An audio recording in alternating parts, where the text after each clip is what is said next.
सर्वच माझे सहकारी सगळ्यांनी नावानं घेतलं आहे आणि उपस्थित सर्व माझे बांधव आणि मतदार देखील सगळे आहेत.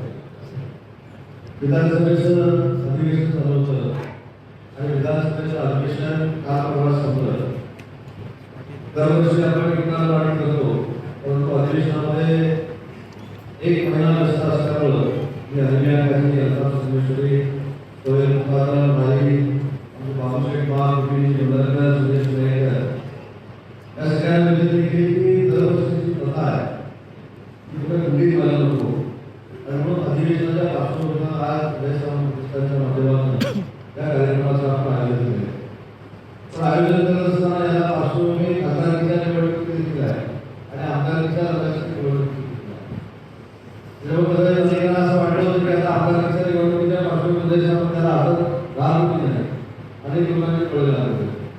पण मला असं वाटतं की डॉक्टर प्रकाश सिनियर आणि ज्युनियर दोघेही आहे. करोनामध्ये मी मोठ्या डॉक्टरना जरी फोन केला किंवा छोट्या डॉक्टरना जरी फोन केला तरी मला विचारलं नाही की मुस्लिम आहे की हिंदू आहे. तो करोना त्याला झालेला वाचला पाहिजे आणि ते वाचणंच हे आमचं कर्तव्य आहे असं डॉक्टर प्रकारांनी देखील दाखवून दिलं आणि ज्युनियर प्रकारांनी देखील दाखवलं. तर मला असं वाटतं की माणूस राजकारणामध्ये आपण काय करतो ही गैरसमज होता. गैरसमज झाले एवढे नाही की का झाले याच्यामुळे झालं मी हे आनंद जाणवत आहे. परंतु लोकसभेला जे झालं विधानसभेला गैरसमज झाले माझ्या निवडणुकीला देखील मला बघायला. पण शेवटी ते राजकारण लोकशाहीचा एक भाग आहे. पण हा रत्नागिरी जिल्ह्याची किंवा रत्नागिरी मतदारसंघाची खासियत आहे की अनेक वेळा डॉक्टर साहेब सांगतो की कर्नाल जिल्ह्याची निवडणूक तिथे आमच्या गणपतीची त्याचं स्वागत करायला मुस्लिम बांधव असतात असं उदाहरण तुम्हाला बघायला मिळणार नाही. थोडा आणि कदाचित तुमचं देखील हे म्हणणं असेल की जो या देशाला प्रेम करतो, जो देशाला जो देश प्रेमी देशाचं समर्थन करतो त्याचं तुम्ही देखील समर्थन. जो देशप्रेमी आहे, जो देशावर प्रेम न करता पाकिस्तानला धोका देतो त्याचं समर्थन व्यासपीठावर मंडळी करत नाही याचं देखील पूर्ण मला ज्ञान असल्यामुळं आणि समज असल्यामुळं की अनेक वेळा आपल्या सगळ्यांनी काम करण्याचा प्रयत्न केला. पण ठीक आहे, विधानसभेला काय झालं, लोकसभेला काय झालं, आपण कायम स्वरूपी असं सांगतो की आम्ही ज्या पक्षामध्ये काम करतो, आम्ही ज्या पक्षामध्ये आमची भाजपची अलायन्स आहे, हा भाजप देखील मुस्लिम धर्मीयांच्या विरोधात आहे अशा पद्धतीचा एक नॅरेटिव्ह सेट केला जातो. पण मला नरेंद्र मोदी साहेबांना मनापासून धन्यवाद दिले पाहिजे की या रमजान महिन्यापासून भाजपला देखील सौगाली मोदी नावाचा एक चांगला उपक्रम या संपूर्ण देशामध्ये सुरू केला आहे आणि त्यांनी देखील ठरवलं की जो गैरसमज आमच्या पद्धत निर्माण केला जातो, तो देशप्रेमी मुस्लिम आहे, तो आमच्या देशावर प्रेम करतो, त्याच्यासोबत केंद्र सरकार देखील आहे की दाखवण्याची भूमिका सगळ्यांना घेतली.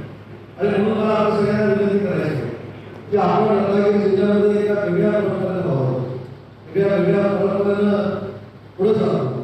मला तर प्रभावामध्ये सांगत होतं की मारुती मंदिरला ज्यावेळी ईद-ए-मिलादची निवडणूक आली ते हिंदू धर्मीयांनी त्या निवडणुकीचं स्वागत केलं.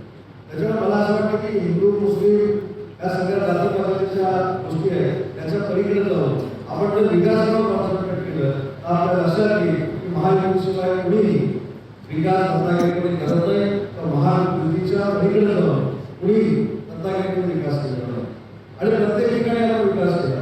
डॉक्टर साहेब मोदींना तुम्ही काय स्मार्ट सिटीसाठी 400 कोटी रुपये मंजूर केले.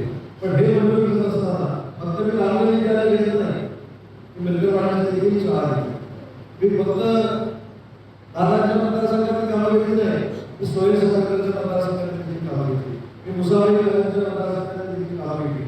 याचा अर्थ माझं मत असं आहे की विकासानं लोकांच्या पद्धतीने करणं ही आमच्या सगळ्यांची जबाबदारी आहे आणि त्याच पद्धतीनं आम्ही पुढे जातोय. त्याच्यामुळे आज उद्या प्रतिष्ठानच्या सगळ्या पदाधिकाऱ्यांना मनापासून धन्यवाद देतो. या इतक्या गावाच्या आपण या ठिकाणी निर्मिती केली, आज कार्यक्रम चांगल्या पद्धतीनं साजरा केला आहे. मला देखील मनापासून देतो. उद्या घरी वाढवा आहे आणि तुम्हाला ईद आहे. ते किती मला असं वाटतं की नियंत्रण हे सगळं घडवून आणलेलं आहे. ज्या पार्श्वभूमीवर ज्या काही गोष्टी चालल्या आहेत त्याला शेअर करण्यासाठी नियंत्रण देखील पुढे पडवा आणि एका प्रकारे लागलेले आहे. त्याच्यामुळे असा आपण की बाकी जरी कुठं काही घडत असतं तर रत्नागिरीमध्ये आपण देशावर प्रेम करणारे सगळे एकत्र राहतो आणि देश प्रेमापोटीच आम्ही सगळे काम करतो ही भूमिका भविष्यामध्ये आपण सगळ्यांनी घेतली पाहिजे जी ऑलरेडी तुम्ही घेतलेली आहे आणि म्हणून पुन्हा एकदा या कार्यक्रमासाठी तुमचं मनापासून